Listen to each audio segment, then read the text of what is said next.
हमारी चोरी किया हुआ पैसा वापस आना चाहिए कि नहीं आना चाहिए?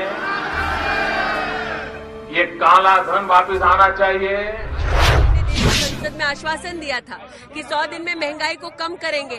फिर बार बार करीबन 17 से 18 बार प्रधानमंत्री के कार्यालय ने और कांग्रेस की सरकार ने पेट्रोल और डीजल के दाम क्यों बढ़ाए? बच्चों ये बताओ कि आपको 75-80 रुपए का पेट्रोल चाहिए कि 35 रुपए का? तो आपको जो 35 रुपए का पेट्रोल दिलाएगा उसको वोट दोगे या 75-80 दिलाने वाले? नमस्ते भारत, आप देख रहे हैं WH न्यूज जन जन की आवाज़। मैं विजय खौसे। देश के महंगाई को डायन खा गई, जनता परेशान हुई, सरकार है सोई, विपक्ष की आवाज़ नहीं उठ रही। मनमोहन सरकार में 2014 के पहले देश में उतनी महंगाई नहीं थी, लेकिन 2000 के बाद जैसी मोदी सरकार सत्ता पर बैठी तब से लेके लगातार महंगाई ने आसमान छू लिया है। मोदी ने महंगाई, बेरोजगारी, भ्रष्टाचार खत्म करने का वादा किया था, लेकिन वादा खोखला साबित हुआ। काला धन और 15 लाख का भी वादा झूठा साबित हुआ। सुने 7 वर्ष पहले क्या बोलते थे मोदी। के भाइयों बहनों, मुझे बताइए कि हमारी चोरी किया हुआ पैसा वापस आना चाहिए कि नहीं आना चाहिए? ये काला धन वापस आना चाहिए। ये चोर लुटेरों से एक एक रुपया वापस लेना चाहिए। इस रुपयों पर जनता का अधिकार है कि नहीं है? ये रुपया जनता के काम आना चाहिए। अरे एक बार ये जो चोर लुटेरों के पैसे विदेशी बैंकों में जमा है ना, अरे भी हम रुपये ले आए ना, तो भी हिंदुस्तान के एक एक गरीब आदमी को मुफ्त में 15-20 लाख रुपए यूं ही मिल जाए। सुना है ना आपने मोदी को कितना सच बोले।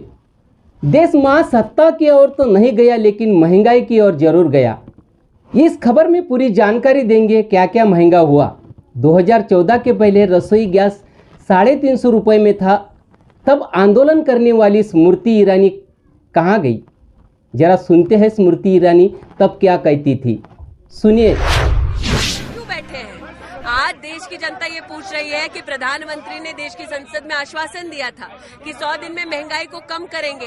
फिर बार बार करीबन 17 से 18 बार प्रधानमंत्री के कार्यालय ने और कांग्रेस की सरकार ने पेट्रोल और डीजल के दाम क्यों बढ़ाए हैं? आज FDI and multi brand retail की जब बात होती है तो देश की जनता पूछ रही है कि आप भारत की संसद में 17 नवंबर 2011 को बोल चुके हैं, कांग्रेस पार्टी बोल चुकी है कि सभी राजनीतिक दलों से कंसेंसस प्राप्त करने के बाद ही वो FDI and multi brand retail आएंगे। पेट्रोल पर रामदेव बाबा कहते थे 35 रुपये पेट्रोल चाहिए या 85 रुपये, गैस 350 का चाहिए या 1200 का।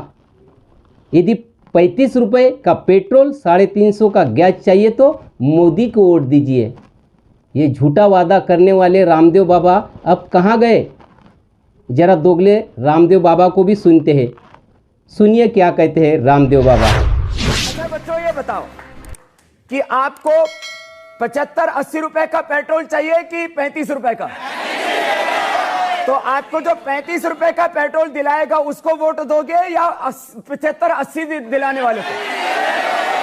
अच्छा, आपको आज गैस सिलेंडर सब्सिडी के बावजूद 450 का और सब्सिडी के बिना जो है 1200 रुपए का मिलता है।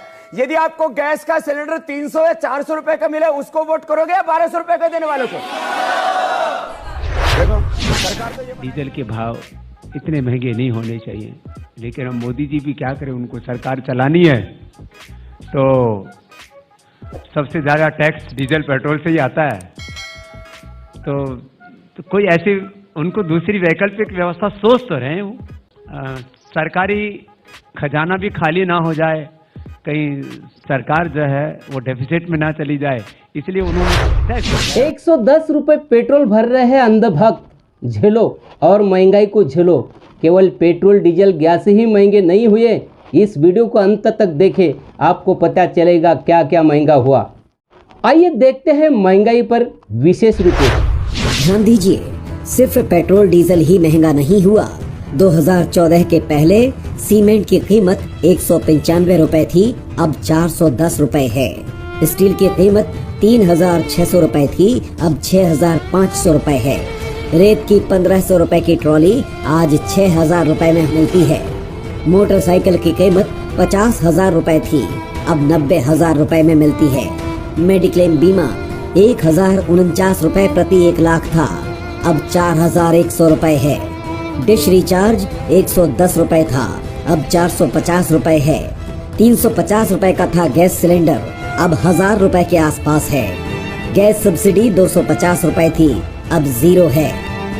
यातायात नियमों के उल्लंघन के लिए अधिकतम 100 रुपए, अब 10,000 रुपए।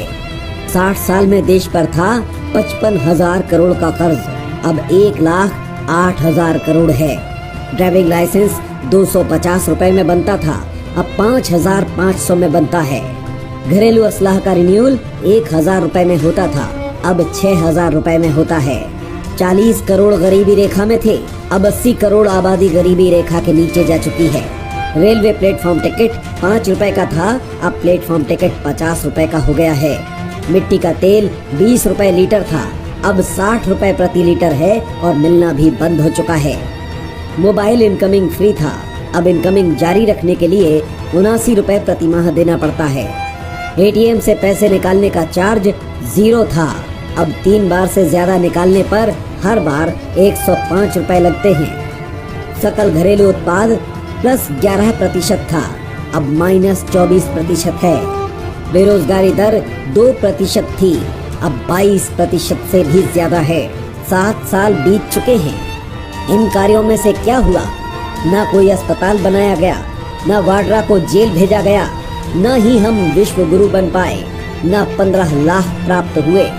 कोई काला धन वापस नहीं आया, न दाऊद, नीरव मोदी, मेहुल चौकसी और विजय माल्या या किसी एक बैंक भगोड़े को पकड़कर भारत वापस लाया गया। 7 साल में कोई रोजगार नहीं, न गंगा मैया स्वच्छ हो पाई। महिलाओं पर हो रहे अत्याचार नहीं रुके। कोई स्मार्ट सिटी नहीं मिला, कोई बुलेट ट्रेन नहीं चली, कोई आतंकवादी गतिविधि या घटना नहीं रुकी, कोई मुद्रास्फीति कम नहीं हुई, कोई पेट्रोल डीजल सस्ता नहीं हुआ, किसी किसान को सही कीमत नहीं मिली, कोई कश्मीरी पंडित घर नहीं लौटा, न स्टार्टअप इंडिया, न मेक इन इंडिया, न स्किल इंडिया और न डिजिटल इंडिया। कोई अच्छे दिन नहीं आए।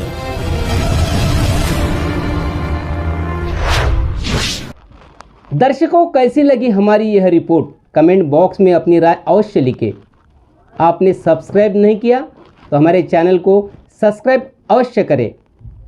हमारे चैनल को लाइक करें, बेल दबाएं और चैनल के ज्वाइन बटन पर जाकर हमारे चैनल के सदस्य बनकर हमें आर्थिक सहयोग करें। धन्यवाद।